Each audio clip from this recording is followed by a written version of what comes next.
So in the last video, we got way off track from what I said we were going to do.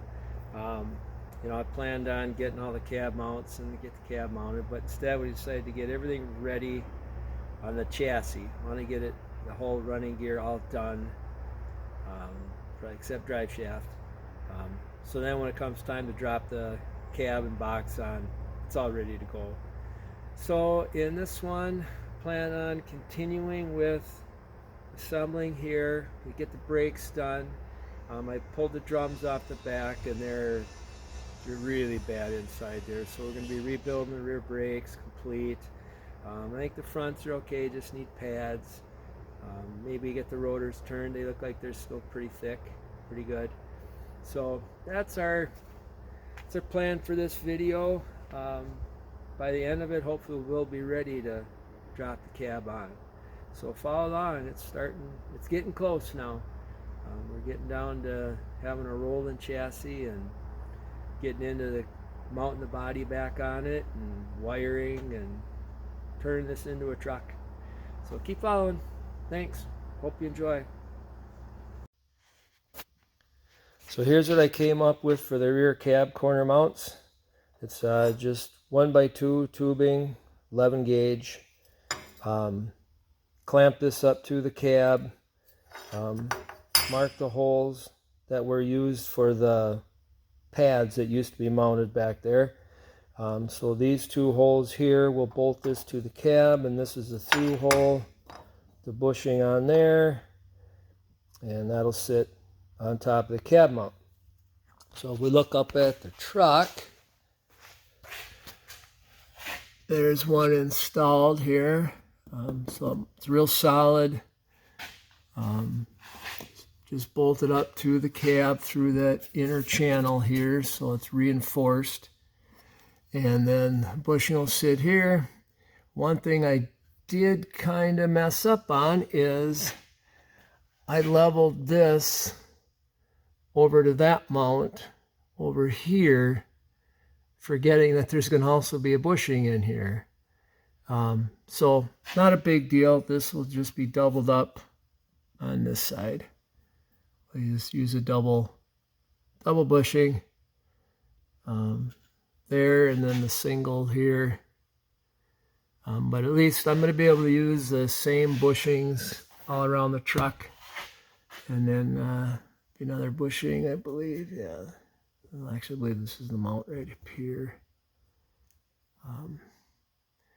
So same mount bushings will be used, cab and box, all around the truck. So got the radiator all mounted. It's in good and solid. Lower hose on it. We're still waiting for the upper hose in. Got the carburetor in, all the vacuum lines hooked up to it. I also did the Bowler True Shift for the 700 R4 transmission. Real nice kit. Not cheap, but you just hook it up, pull it out, and it ratchets to where it needs to be. No other messing around to adjust it. It self-sets itself. Self-sets itself. That makes sense. But yeah, so pretty much got this all wrapped up here. Like I said, all vacuum lines, plug wires, radiator. We're moving forward. Okay, time to do the brakes. Finally got all the parts in. You can see these are really cruddy. There's still a lot of meat left on the shoes, but everything's so cruddy inside, and maybe a little leaking going on from the cylinders there. So we're just going to replace it all. Went with all parts from Ray Bestis, Parts Geek. So yeah, we'll get them both sides like this. Do everything in there, and yeah, we should be good then. I think we'll be okay in the drums. They really don't have any lip on them, so they should need to be turned. Besides, we don't use the rears that much anyway, so they should last forever, as light as that truck is. So I'll get the other side done, and we'll have one more thing completed. All right, got both sides done.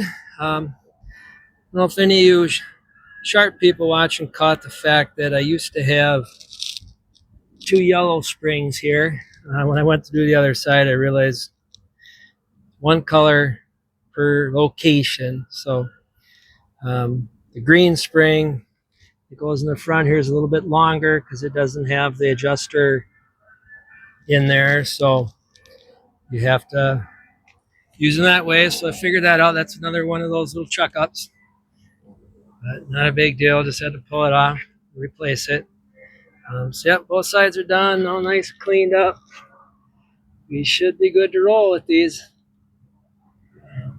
Once we get fluid in and get them bled, then we'll set the adjusters, and that's down the road. All right, time to move on. All right, moving on to the power steering pump now. So this was the first one I got. It was out of a 2000 Chevy Tahoe. I think it was a Tahoe.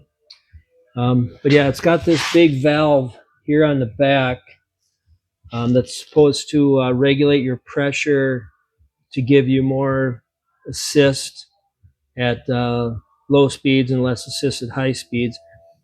I don't have a way to actuate that, and it just gets in the way from mounting. These pumps all mounted from the front. I can kind of put this together, something like that.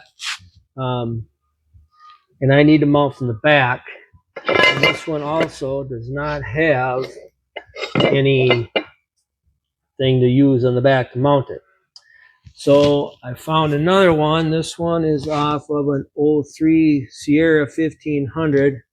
Came mounted to this whole assembly, mounted the same, mounted to the front of the pulley. But here's the pump. The back side does have two mounting bolts. So I think I can use those.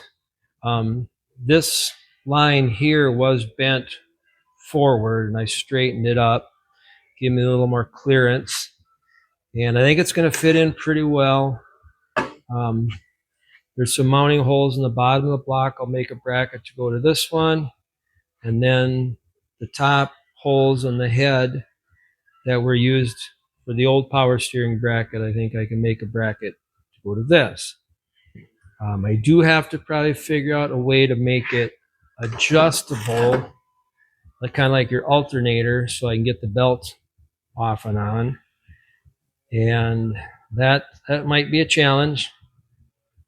I also need to be able to get this back. I don't want to run it on the same pulley as the alternator, which is running on the very front pulley of the motor. I'd like to be able to get it to the back. So I had to rent this handy puller here. There's kind of a part number. Just rented it from O'Reilly to get the old pulley off of this shaft. And just a little tip. This one, not so much, but on this pump, it looks like that's an Allen, and it's not. I don't know why it's cut that way. But all you have to do is use this puller. You screw it on there and tighten it up, pull it off. But now, I got to get this pulley on. I don't think I'll need any of these front mounting holes. If so, I'll just have to get the puller again and pull it off. I think it'll be strong enough just using the two in the back.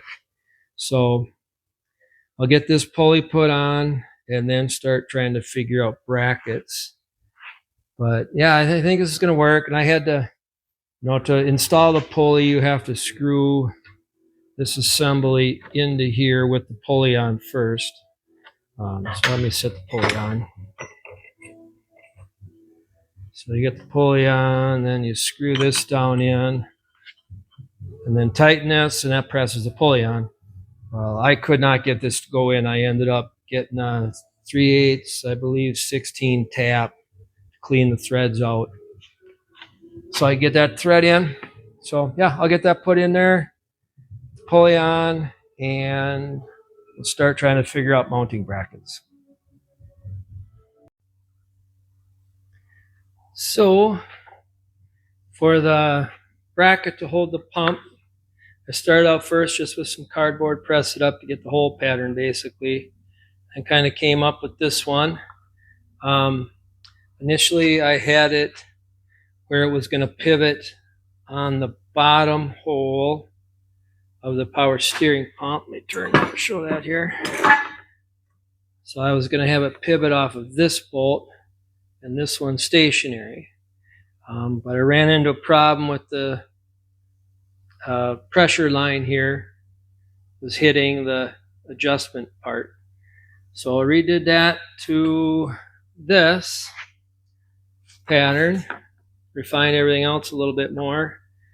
So this bolts up the top, water pump's right about here. Valve cover runs across here. And so we go on the motor like so. Get that on there. All right. Adjuster down there. That works pretty good. I did have to do a whole bunch of bending to these lines to get them to clear the inner fender. And this one here is kind of tight and at the bend there. Hopefully that'll still allow that return line to return enough fluid without creating too much back pressure. But yeah, so now I made the cardboard, then I stepped that up to, and here was the first wood attempt. And there again, you can see I initially had the adjuster down here, and then I moved it up to here. So here's kind of the final. This bolts right up to the motor and fits really nice onto the pump here. Let me get this on. Sorry about the camera angles. There. So that gives me enough adjustment to get the belt tight. And I think if I make it out of this is 1/4 inch. I think if I make 1/4 inch steel, it should be strong enough. I'll also add on the front, there's a bolt on the water pump. I can run a little bracket to here, but I'll have to put a slot in that on the water pump side just to make it a little more rigid. So I'll have the 2 on the back and then the 1 on the front. Should be plenty rigid. Pulleys look like they're going to line up pretty well until I make it out of steel. I don't know for sure. So yeah, a lot of finagling around and trial and error, but I think this one's going to work. I just need the adjustment so I can get a belt on it. I'll probably run this pulley just to the crank, from here to the crank, and then the alternator will run probably from crank to water pump to alternator. All right, keep going, and hopefully the next I'll be able to show you is one in steel. I'll try to cut it out of plasma and clean up. I wish I had a arc droid or like the Eastwood plasma table. It'd sure make things handy, but I'll just have to do it freehand and clean it up a lot with the grinder. All right, I'm gonna keep at it. So went from the wood pattern on the right to the steel on the left. Cut out of this. Just chuck a 8-inch by 1/4 inch steel. Got enough extra in case I made a chuck up. But no, I got the holes pretty well lined up. I did have to oblong that hole just a little bit and this one a little bit. But otherwise everything lined up pretty well. So now we'll just get it bolted to the motor. I did narrow it a little bit here. Trial fitting, I just want to get a little more clearance around the water pump and the timing cover. But yeah, I'll get it bolted on the motor. We'll throw the power steering pump on and see how everything lines up and how solid it is. I think we're going to be okay. So I just want to get a quick shot here of the power steering pump mount, all powder coated and cleaned up nice. So yeah, that thing looks pretty good. It looks pretty stock. Seems plenty solid. Got all the edges all fitting all nice. Took a little more out of here, get some more clearance. Thought about cutting some of this out here in the middle to just kind of lighten it up, but not too worried about the weight, and it'll make it nice and strong this way. And also wanted to show the power steering pump. Get that painted. Looks like brand new. I gotta say, boy, I've been using this for a while now. When I have to paint small things like this, using this Rust-Oleum appliance epoxy. They're making this stainless now. That's what I used on the transmission here. But man, this stuff holds up.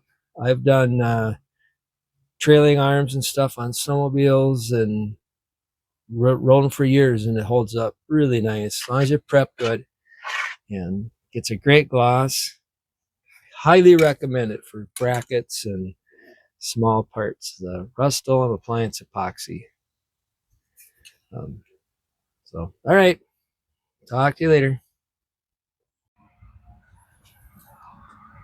So I got the pump all mounted. Belts are all on. Alternator and the power steering pump. Alignment looks really good. I put a straight edge from here to there, and it looked really nice. But my eye, it looks like the pump's just a little forward. I'll know for sure when we fire it up, but boy, it's rock solid. I didn't need any bracket on the front here. It's good. Belts nice and tight. Yeah, just using those two back studs, and it's nice not having that solenoid sticking out on this pump. This pump off that, I think it was an 03 1500 Silverado. Seems like it'll be just perfect for this type of setup. So yeah, got it on. Looks good. We'll see what happens when we fire it up. See if the belt stays on. Okay, so now moving on to the box.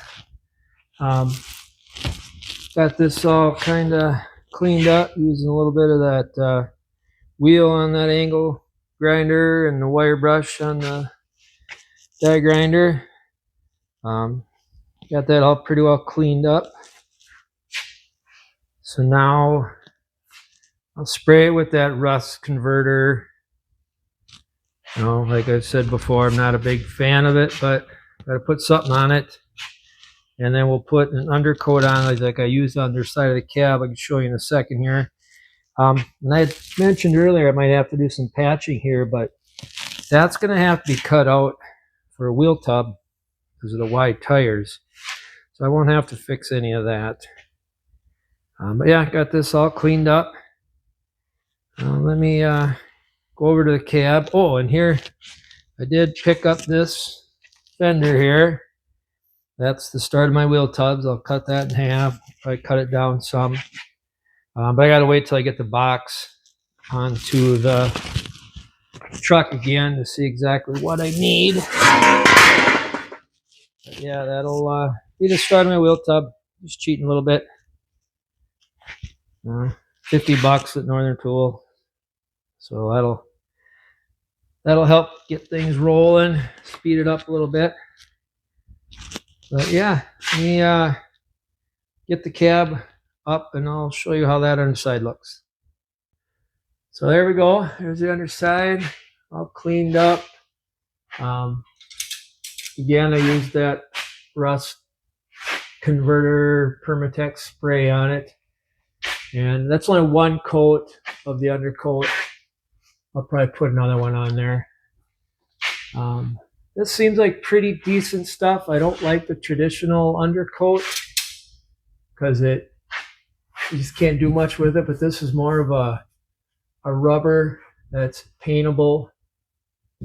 So it should help for sound, and we'll see how long it holds up. That's one of the things I normally would have this thing completely blasted, patched, epoxied, and then primed and undercoated, and that's pretty much a permanent fix. This is more of a temporary. So I kind of want to see how long this will hold up. This is the way a lot of guys are doing stuff in their driveways and backyards. So we'll see if it works, how long it lasts.